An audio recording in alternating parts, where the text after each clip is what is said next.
Good afternoon, everybody. We'll get started. We'd like to acknowledge this land that we meet on today as traditional lands of the Gawler people and that we respect their spiritual relationship with their country. We also acknowledge the Gawler people as the custodians of the Greater Adelaide region and that their cultural and heritage beliefs are still as important to the living Gawler people today. Roll call. I'd like to welcome Jeffrey Randall as the newest community representative to the committee. Welcome, Jeffrey.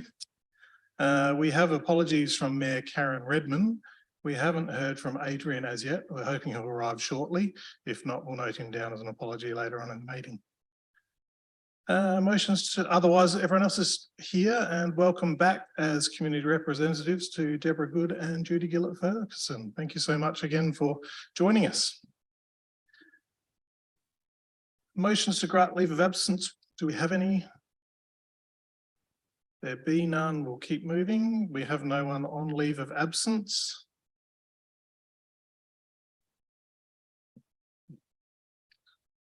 No non-attenders at this point. We'll note when Adrian joins. So first of all, we're looking to confirm the minutes of the Heritage Collection Committee meeting held on the 13th of April, moved by Councillor Hennessy, seconded by Judy Gillett-Ferguson. Any discussion on the minutes? There be none. All those in favour, please raise your hands. Carried unanimously. Thank you. No business from the last minutes, so we'll move on to decision reports. And this is why I'm in the chair at the moment, because currently we don't have a chair or deputy chair of the committee because their terms expired at the end of May. So we're looking for people from the committee to nominate as chair and deputy chair.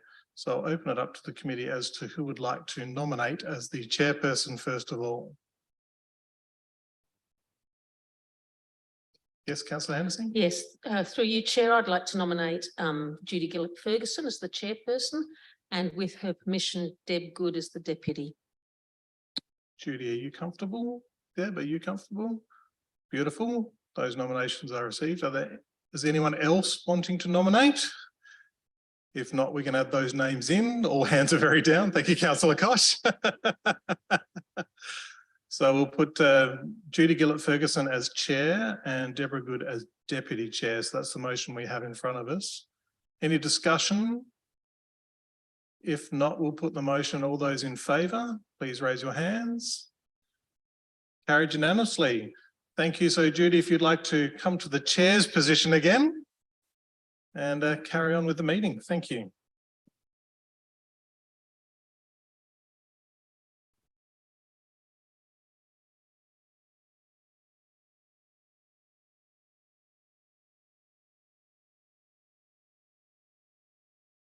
Well, thank you, everybody, for nominating me and voting for me. That's lovely. If I could just make one point before we continue with the meeting, I'd like to just congratulate Helen Hennessy and her co-writer, Pat, whose surname I'm sorry I've forgotten, for the book, for the award they got from the Historical Society of South Australia. I think that's a wonderful achievement. Okay, I'll fess up. It's the Keane Medal, and it's presented by the South Australian Historical Society as being, and we're co-recipients of outstanding South Australian history book in the past year. So thank you, Judy. Wonderful. All right, well, we'll move to 6.2, exhibition themes. Jacinta, did you want to bring us up to date on that? So through the chair, now that the 2003 exhibition Down the Line is embedded and opened and being under constant use, especially by young people, which we've found very rewarding. There's a lot of young people who come after school to make telephone calls. So it's been, yes, it's had a lot of interest with young people, and the Youth Advisory Committee have told us they're very interested in it as well. So that's been lovely. Now that that one's in, we need to start thinking about the next exhibition. As the committee is aware, that's the role of the committee to decide those exhibition themes. Staff have asked the committee to bed down the next 2 years themes, because that helps us very much in our research And that's very applicable to our volunteers. We can give them projects associated with those themes to really go and do some in-depth research on.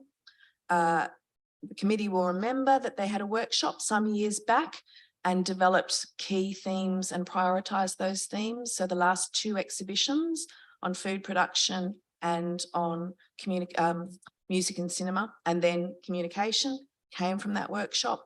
We looked at the other top themes that were left in that grouping, and that was women and war. And so there's a description in this report about the items in the collection that would support that. And council staff have also looked at the rivers and we think that's an important one to work on as it's come out of the gynocultural mapping process, but also from the colonial impact on the river system. We've asked that we consider that for 2025 because we'd like to work with Ghana. We've had an initial conversation with Ghana last week and they are keen to be involved in that, but it will take some time to develop that one. So we would prefer that not to be 2024.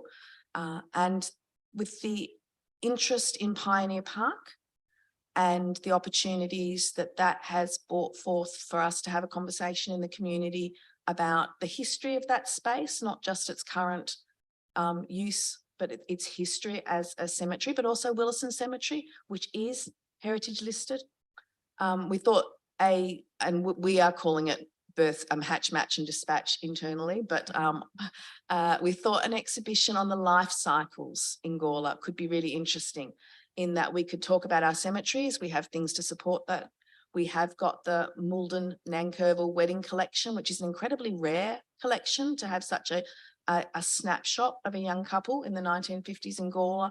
And we've also got a little bit, we don't have a lot of information in our collection about the medical services in Gawler, but this would be an opportunity to tease that out and include that in there without trying to create a whole exhibition space on the Hutchinson Hospital and the other smaller hospitals, because we just don't have the objects in the collection to support them as a standalone exhibition. We thought this was a good opportunity to include them in an exhibition. And as we know, as we embed the Cultural Heritage Centre in the community, people are coming out all of the time in our communities telling us the information that they have and the objects that they have. So I don't know what will come once we put these exhibition themes out there, but these are the ones that we've put forth for the committee to have a discussion on what they think the next two exhibition themes should be. Thank you, Jacinta. Anyone? Paul? Yes, thanks, Chair. Just on the rivers project, although council's done the Ghana cultural mapping, how much of that information is quarantined? Because I know the Ghana people are a bit concerned about damaging sites. For example, there was a scar tree that was lost. So I'm just wondering how much involvement there. So through the chair, if Ghana decide that they would like to be involved in this exhibition, they will then decide what information they would like to be available in the river. Now they may go for a holistic high-level view without identifying sites. They may like to talk about, in general terms, what was different areas and their meaning and their purpose. So it's all very early to tease that sort of things out. When you work with First Nations people on exhibitions, you always are driven by what they want to explore and share at a given time. And that changes, in my experience, depending on elders that you work with. So some elders like this emphasis, other elders like that emphasis. And so you can be looking at a subject and over multiple years, the emphasis that the First Nations people at the time want to share changes. If anyone's been to Uluru, you can go 1 year and do a tour with an Aboriginal guide, and then 5 years later, you will be given different parts of the rock to understand and different stories. That's the cultural way they choose to share story. So we don't really know if they stage. What they have said to us is that the rivers are important. They appreciate Town of Gawler's working relationship with Ghana, and that they are interested in talking further. Any other? Yeah, we actually have such a great choice that I'm going to suggest, I'm going to make the recommendation, but I'm going to add in that we actually plan a third theme for 2006 and add in the women in war. Which I think will give the staff some flexibility, given that timelines sometimes have to be quite flexible depending on working relationships. If we have 3 nominated and something unusual happens, the staff have already got some research ready and gives them the flexibility to perhaps change one of those around if needs be.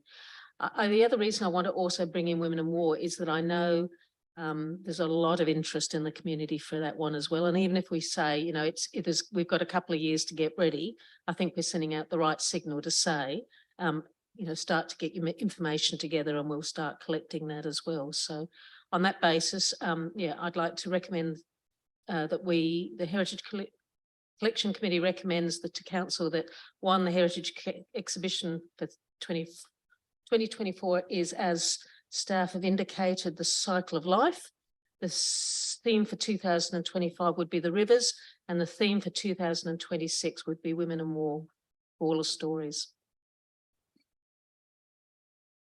Thank you, Helen. Anyone else that would like to contribute to the discussion? We're going to have a bit of a discussion about this after the meeting, aren't we? Is that what it's about, as well as the induction, or is it just the induction after the meeting? Just the induction, okay. Now we've had are you moving that, Helen? Yes, okay, seconded by Deborah. Any further discussion on this topic? If not, those in favour, please show. Against? Carried.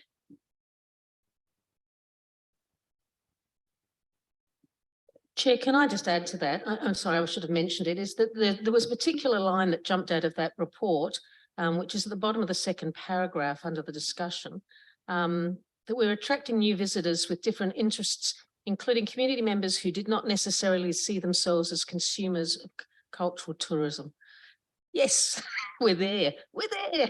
And your comments, Jacinta, that, you know, we've got the school kids coming in and we've got the youth participating, to me is something to really celebrate, because we're not just a tired old museum collection, perhaps.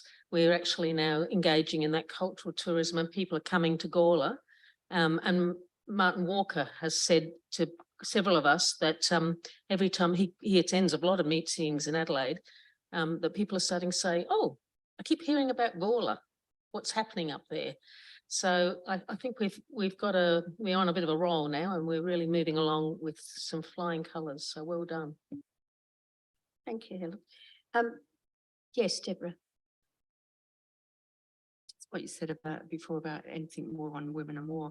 I'm sort of thinking aloud here, but it's obviously not going to be a focus on Vietnam War, is it? So through the chair, no, we don't actually have anything in the collection that relates to women and Vietnam, but I'm well aware that we have women in the community who served in Vietnam. So it would be a great opportunity to tease out those stories. What we have in the collection was essentially is around women and the support they gave, particularly in the First World War, and a bit less in the Second World War. But we do know that there were women who served from Gawler in both of those wars as well. So the idea behind that, when we originally spoke about it in the workshop, was to talk about women who were in the support at home and also the women who served. So I think this would be an opportunity. And also, of course, we have women who are current serving members and who've served in the last 20 years in overseas. So there'll be a real opportunity to, again, maybe connect with people who don't consider themselves consumers of cultural tourism, but who'd be very keen to help educate about lived experiences for those women. One of the things that I wanted to just open up, not for necessarily discussion now, but because I wasn't present at that workshop that you're talking, that this was you're referring to, is the idea that, so for example, I know that Nora Heisen was one of the first artists. Now, she obviously wasn't directly from Gawler, but there were connections, and just wanting to open up those kind of connections. So Anne Libby, for example, just sort of, I think there's a lot more female participation going on that sort of maybe peripheral to Gawler, but still involved. And I'd like to just have that minuted and say, Thank you, Deborah. I'd just like to say that women were very involved in the Vietnam War, particularly protesting against conscription. The Save Our Sons movement, which I was quite heavily involved in actually, was a very important part of that war issue, if you like. The other thing I'd like to add too is that the International Women's Day celebrations had as its guest speaker an officer, a woman officer from Edinburgh Air Force Base, who spoke very, very well. And she might be someone that, you know, we could contact through the International Women's Day Committee. Moving on to our budget, I think, isn't it? Oh, collection, sorry, collection inquiries, beg your pardon. 7.1, Jacinta. Through the chair, the collection inquiries for the quarter have been listed together with the visitors to the research centre. They're on a similar number as we have had in the last few quarters. So no international visitors this quarter, but still interstate visitors and interstate inquiries. Thank you, Jacinta. Any discussion, any questions? Someone like to move the acceptance? Do we note that? Thank you, Paul. Seconder, thank you. Everyone happy to note that? Yes. Okay. Chair, can I just Sure. just make the comment that thank you very much for the report, and also thank you for some of the publicity that came out from this. So I think from memory, I can't remember if it was on Facebook or the Bunyip or both, the one about the sword stick, was that came out. I think continuing to highlight some of the more interesting ones like that is very worthwhile, and continues to bring the collection back into public focus on a regular basis, which can do no harm. And it also, I think, is setting a flag for the type of material now coming in, the quality. As you said, it's not, perhaps earlier days they thought there'd be a floodgate, but now what's happening is that very specific, very interesting items directly related to Gawler are being offered. It must make your job as the coordinator quite easy sometimes. You know, like, is this connected to Gawler? Oh, yes, I think it might be. So, yeah, well done for the publicity that goes behind these inquiry statistics. Thank you, Helen. 7.2, Cultural Heritage Centre budget. Natasha, did you want to? Through the chair, this is the budget for the Heritage Centre to the 31st of March. It's operating very well and within budget. As noted in the report, there is a separate budget of $30,000 to deliver exhibitions. So that noted the amount of $9,000 that had been spent as at the 31st of March. Those full accounts are still coming in and being finalised, so that will be included in the next report for the whole of the financial year. And I just wanted to also just highlight the amount of hours that our volunteers have contributed in the Heritage Centre, 1,340, 64 hours of effort. It's a huge amount really when you think of that contribution over that 9-month period. Yeah. We did have a council volunteer morning tea recently that all of our volunteers were thanked, but I felt that that was a particularly good figure to mention to this committee because it is significant and helps the staff immensely. Thank you. Thank you, Natasha. Yes, that's amazing. I should think it's a very interesting place to work and probably quite nice people to work with too, I suspect. So any questions or discussion on Natasha's report, Helen? Yes, I do notice, I think we now have done 5 exhibitions, is that correct? We haven't changed that budget amount in 5 exhibitions. So I'm just flagging that perhaps for the next cycle, we might need to, while it won't be popular, maybe we do need to make sure that we don't lag behind in putting on these exhibitions and keeping up with what costs are involved. Thank you, Helen. Any other discussion? Anyone wants to raise anything? If not, we'll note the budget and. Pardon? Oh, someone to move that. Thank you, Paul, and to second it. Deborah. Any further discussion? If not, those in favour, please show. Thank you.